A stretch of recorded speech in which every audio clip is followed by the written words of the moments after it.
Bismillahirrahmanirrahim. Assalamualaikum warahmatullahi wabarakatuh. Alhamdulillah wa syukurillah wa ni'matillah la haula wa la quwata illa billah, amma ba'd. Jumpa kembali di channel Sunyi Sepi. Terima kasih untuk dukungan dan support kalian semua yang sudah komen, like, share dan juga subscribe di channel Sunyi Sepi. Terima kasih untuk semuanya. Di kesempatan kali ini di bulan puasa, semoga kita dan kalian selalu dapat rahmat dan karunia hal-hal yang baik, selalu dikuatkan dalam beribadah, khususnya di bulan Ramadan ini. Semoga kalian semua dalam lindungan Allah Subhanahu wa Ta'ala, diberikan kesehatan, nikmat sehat walafiat, dipanjangkan umurnya, dilancarkan rezekinya dan dimudahkan dalam segala urusan. Amin amin ya rabbal alamin. Untuk kali ini saya menceritakan kisah pengalaman yang datangnya dari Mas Wawan. Ini cerita beliau tentang tempat pesugihan. Tapi tempat ini bukan satu tempat yang biasa dikenal seperti di gua atau di bukit. Tapi ini seperti halnya yang diceritakan Mas Wawan itu satu tempat di area pemakaman umum. Tapi ada yang dikeramatkan, yaitu pohon beringin yang konon ceritanya menurut Mas Wawan itu bisa mengabulkan permintaan. Dari pengalamannya Mas Wawan ini, salah satu kesaksiannya tentang tetangganya dan juga temannya sendiri, sebut saja namanya Mas Pandu. Menurut ceritanya Mas Wawan, Pandu yang saat itu dalam keadaan yang mungkin dibilang sangat kesusahan, kesehariannya sebagai jualan keliling di sekolah-sekolah dasar dengan hutang yang diambil dari bank dan juga beberapa temannya yang digunakan untuk membuat gerobak dan juga untuk modal dia dagangan di sekolah-sekolah dasar. Di setiap kampung dia keliling. Setelah selesainya sekolah, Mas Pandu ini mengkelilingkan dagangannya dari satu kampung ke kampung yang lainnya. Nah, awal ceritanya, Wawan diajak sama Pandu ke salah satu tempat, yaitu di belakang makam yang terdapat sebuah pohon beringin. Nah, disitulah Mas Pandu ini melakukan ritual yang saat itu Wawan disuruh untuk menunggu dari kejauhan. Karena yang diceritakan Pandu ke Wawan, kalau di bawah pohon beringin tersebut dengan membawa syarat-syarat yang sudah didapatkan lewat informasi dari orang-orang yang dia yakini itu bisa membuat keinginannya itu terwujud lewat ritual yang dilakukan Pandu malam itu, Wawan disuruh untuk menunggu di satu tempat, tepatnya itu di depan makam. Nah, kejadian selanjutnya, Wawan itu tidak tahu apa yang dilakukan Pandu di bawah pohon beringin. Sampai kurang lebihnya itu hampir subuh, Pandu itu baru keluar. Nah, setelah dia keluar, dia baru cerita tentang apa yang dialami oleh Pandu sewaktu dia itu ritual di bawah pohon beringin. Dengan cara membawa kemenyan, kembang setaman, kemenyan itu dibakar. Yang dia temui waktu itu sosok hitam yang berbadannya itu berbulu-bulu, seperti sosok genderuwo atau bisa dibilang itu buto.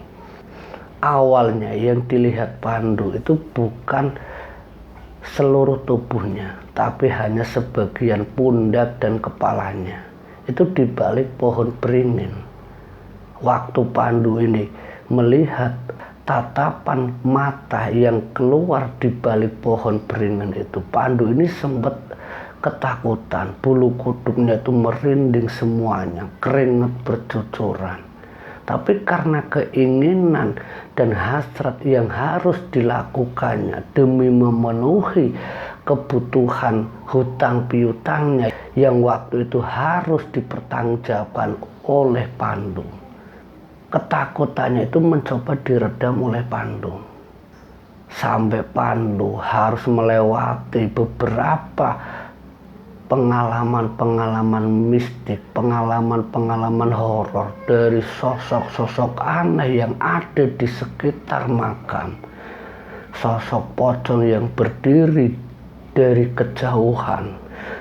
Sosok anak yang berlari-lari selayaknya seperti bermain-main. Ini dilihat oleh Pandu. Sedangkan malam itu hanya Pandu sendiri yang ada di belakang makam, di bawah pohon beringin. Suasana tersebut itu sangat mencekam. Setelah beberapa penampakan itu datang dari kejauhan yang tidak mendekat, ternyata ada sosok yang keluar di balik pohon beringin. Seperti yang tadi saya ceritakan, ada mata merah menyala dengan sosok wajah yang berbulu, dengan pundak lengannya berbulu, semakin mewujudkan dirinya dengan sekujur, dengan postur tubuh yang sangat besar. Pandu merasa sangat ketakutan, tapi keinginan tadi, Pandu mengutarakan keinginannya agar yang dilakukannya setiap hari dengan jualannya bisa mendapatkan kekayaan, bisa memperoleh keberuntungan, agar hutang-hutangnya selesai. Setelah ditemui sosok tersebut, sosok yang berbulu, yang saya sebut di sini genderuwo, sosok itu tidak menjawab iya ataupun tidak mengisyaratkan dalam bentuk apapun. Tapi sosok itu seketika itu menghilang.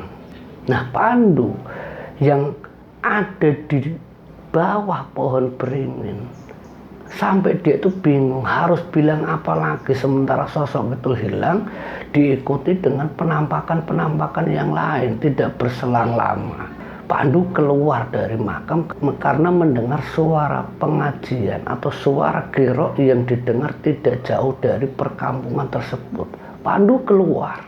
Nah, setelah keluar menemui Awang. Ini yang diceritakan Pandu ke Wawan. Nah, di esok harinya, Wawan yang bersama Pandu, yang rumahnya letaknya itu berdekatan. Pandu seperti biasa jualan keliling. Pandu seperti biasanya mempersiapkan dagangannya untuk bersiap berjualan di sekolah dasar ataupun keliling setelah sekolah dasar itu selesai. Nah, yang dialami Pandu, singkat ceritanya, saat dia ada di sekolahan, entah dari mana datangnya orang-orang yang membeli dagangannya Pandu itu hanya setengah hari. Yang biasanya dijual sampai malam hari, kira-kira jam 1 siang itu dagangannya sudah selesai, sudah habis. Nah, karena sudah habis, Pandu merasakan keuntungannya itu ya memang lebih besar dari biasanya. Karena keuntungan itu dia dapat, jam 1 siang sudah habis semuanya, Pandu langsung bergegas belanja ke pasar untuk kebutuhan dagangan yang akan dia jualkan. Tapi Pandu waktu itu sepulang dari pasar kira-kira jam 3 sore, Pandu berkeinginan untuk keliling seperti biasanya. Jadi hari pertama, Pandu itu menyiapkan dagangannya itu sampai 2 kali. Dan yang didapat pun luar biasa. Semua dagangannya itu benar-benar habis. 1 hari 2 kali, yang biasanya kadang masih sisa, yang untuk angsuran dan kebutuhannya itu ya kadang masih terbelit-belit, bahkan harus pinjam ke Wawan. Ini yang diceritakan Pandu ke Wawan.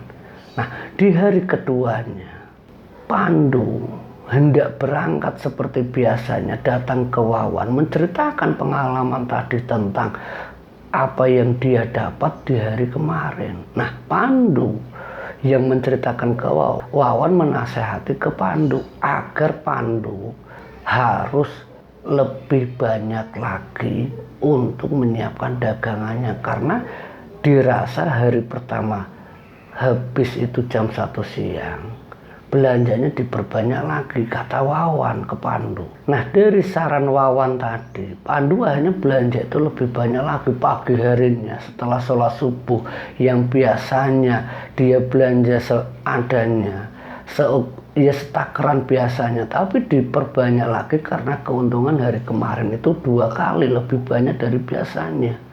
Belanja lebih banyak dan dibuatnya itu sebanyak mungkin, dibantu oleh Wawan.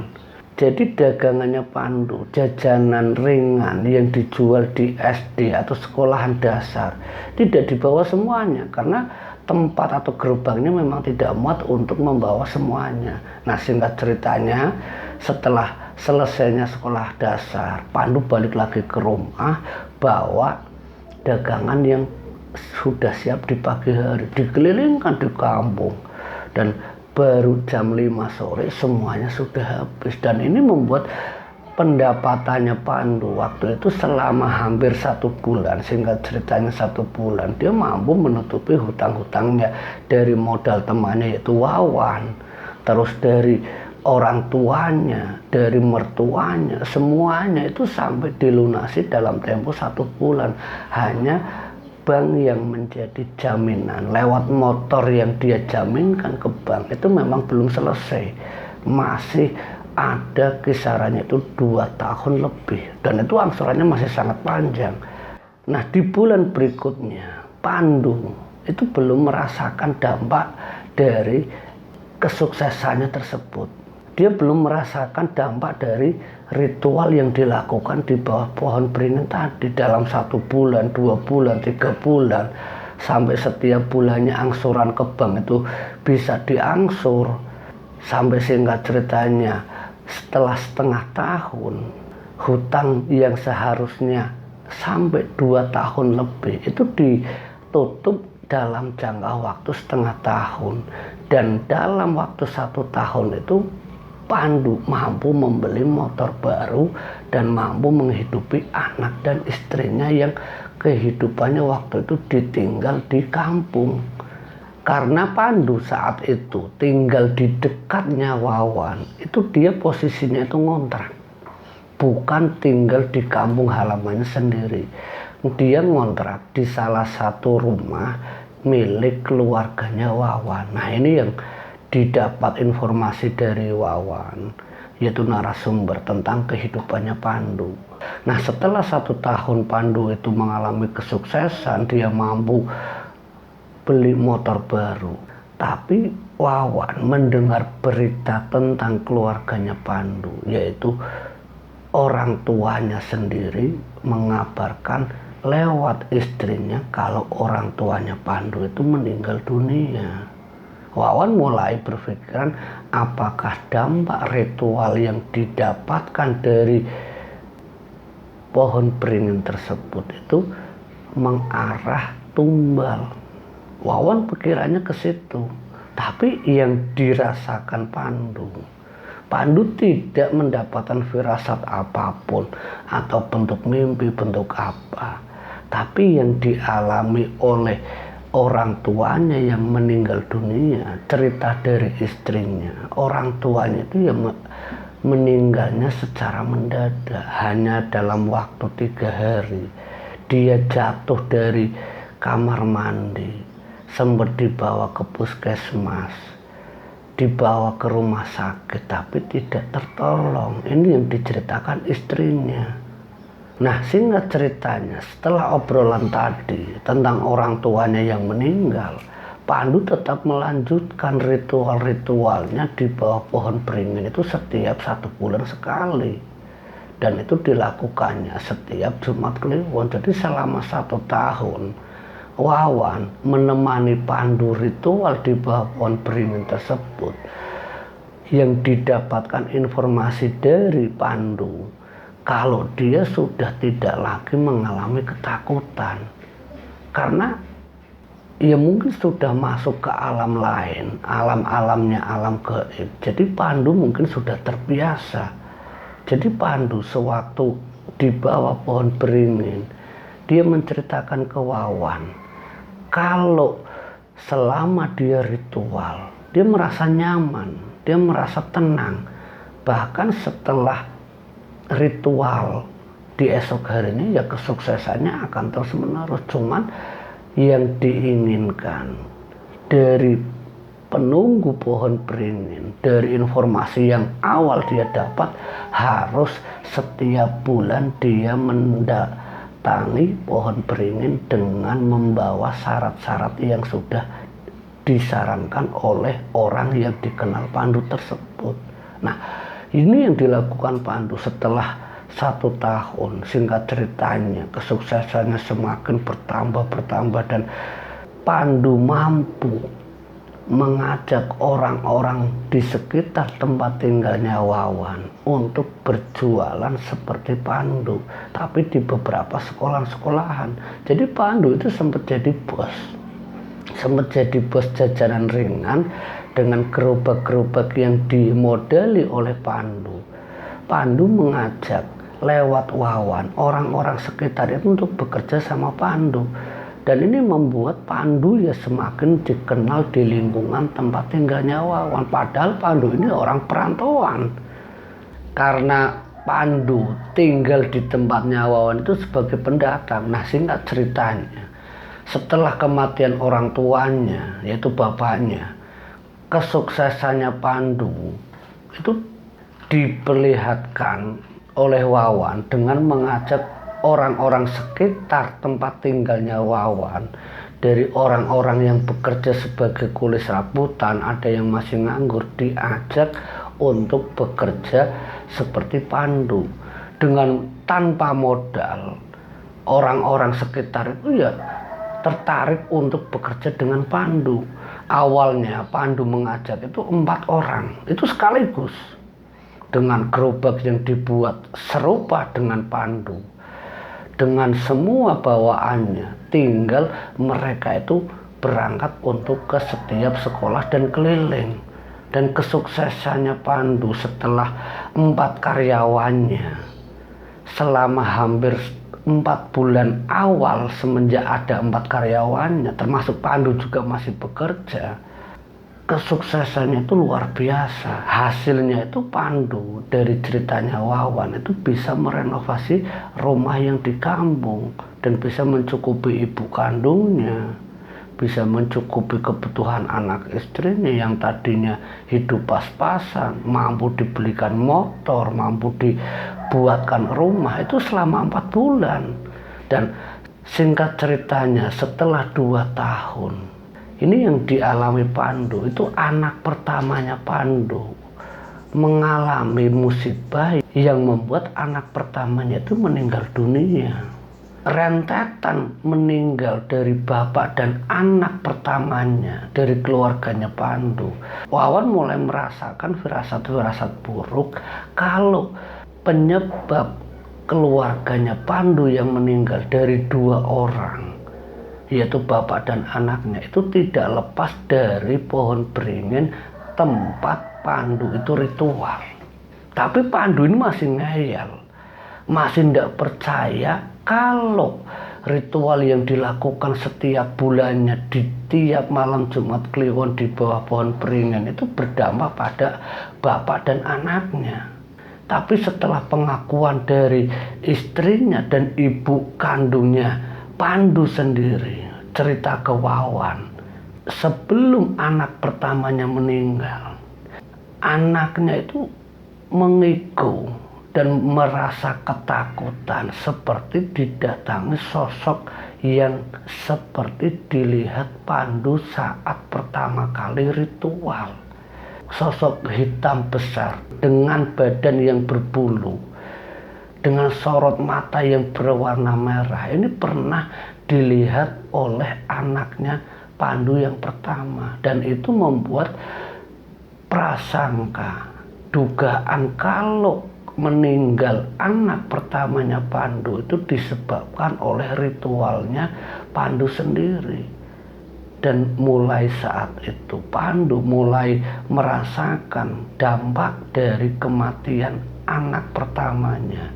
Usahanya semakin sukses tapi batinnya tersiksa karena yang didapatkan tujuan utamanya untuk menyenangkan, membahagiakan keluarganya, tapi beberapa anggota keluarganya itu harus mengalami musibah-musibah yang membuat mereka itu meninggal, bapak dan anaknya sendiri. Selama 3 tahun, singkat ceritanya, kesuksesannya ini memang di luar batas. Pandu mampu mengajak orang-orang di sekitarnya Wawan sampai dikenal di tempat tinggalnya Wawan. Itu punya kisarannya itu 15 karyawan. Dan setelah 3 tahun itu beberapa karyawannya itu ya ada yang meninggal dunia. Ini yang diceritakan Wawan. Kesuksesannya Pandu selama bertahun-tahun itu tidak lepas dari karyawan-karyawannya yang meninggal dunia, yang menjadi tumbal ritual yang dilakukan Pandu. Dari beberapa karyawan, tetangganya Wawan sendiri yang meninggal dunia, sampai singkat ceritanya kurang lebih 7 tahun Pandu tinggal di tempat tinggalnya Wawan, di kampungnya Wawan. Orang-orang sekitar termasuk keluarga-keluarga korban yang pernah anak-anaknya bekerja dengan Pandu karena merasa curiga dan aneh dengan kesuksesan yang dimiliki Pandu, penyebabnya dari pesugihan. Nah, ini yang membuat warga tempat tinggalnya Wawan itu dengan beramai-ramai mendatangi rumah yang dibangun oleh Pandu yang dikhususkan untuk karyawan-karyawannya. Pandu itu sempat diusir dari tempat tinggalnya Wawan. Nah, setelah diusir, Wawan mendengar kabar kalau Pandu masih melakukan ritual di bawah pohon beringin. Dia tidak mau menghentikan usahanya. Dia masih melanjutkan ritualnya walaupun dia sudah diusir dari tempat dia sukses, yaitu di kampungnya Wawan. Nah, beberapa warga yang melihat Pandu melakukan ritual, singkat ceritanya Pandu dipergoki datang di area pemakaman tempat tinggalnya Wawan. Beberapa warga melihat dan memergokinya. Pandu langsung diarak warga agar tidak lagi datang ke area pemakaman yang ada pohon beringinnya. Setiap malam Jumat Kliwon, tempat pemakaman yang ada di sekitar tempat tinggalnya Wawan, itu beberapa warga itu berjaga agar tidak ada orang yang ritual di situ. Sehingga ceritanya setelah hampir setengah tahun, setiap malam Jumat Kliwon itu rutin dilakukan oleh warga sekitar tempat tinggal Wawan. Pandu yang sudah tidak lagi bisa melakukan ritualnya berdampak pada kesuksesannya Pandu sendiri. Bangunan termasuk gerobak-gerobaknya dibakar warga yang ada di tempat tinggalnya Wawan itu memang ditinggalkan oleh Pandu. Rumah bangunan termasuk gerobak-gerobaknya itu dibakar oleh warga sekitarnya Wawan. Nah, setelah hampir setengah tahun tidak ada lagi yang ritual di bawah pohon beringin tersebut, Pandu yang terputus dengan sesembahan pesugihannya ini berdampak pada kesuksesannya, kekayaannya, termasuk keluarganya Pandu sendiri. Istrinya harus mengalami kegilaan karena tidak kuat usaha-usaha atau kekayaan-kekayaannya Pandu. Satu persatu mulai hilang dari berbagai macam cara. Ada yang tertipu, ada yang diambil paksa, ada yang berbagai macam cara. Ini yang diceritakan Wawan dari kisahnya Pandu.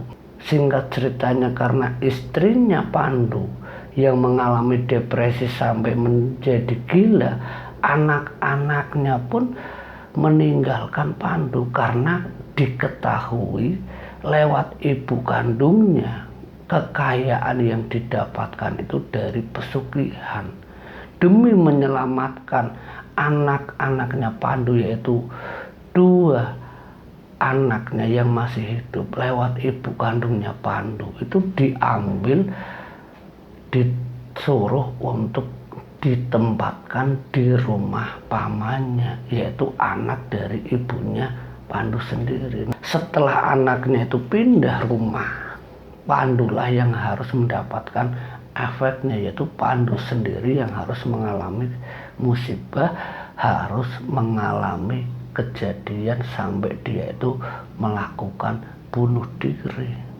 Ya karena ya dampak dari pesugihan tadi. Ini yang didapatkan cerita dari kisah hidupnya Pandu. Semoga dari kisah ini kita bisa ambil hikmah dan pelajarannya, bahwa setiap tipu daya iblis, entah dalam bentuk apapun, ritual-ritual apapun yang dibantu oleh jin, iblis, atau siapapun itu makhluk, semuanya hanyalah sesaat. Semoga dari kisah ini kita bisa ambil manfaat dan faedahnya, menambah wawasan kita. Dan dari kami seluruh tim hanya bisa mengucapkan rasa terima kasih untuk kalian. Semoga bulan Ramadan ini kita selalu diberikan kesehatan untuk bisa sampai tuntas di bulan Ramadan ini. Akhir kata, wallahu muwaffiq ila aqwamit thoriq. Wassalamualaikum warahmatullahi wabarakatuh.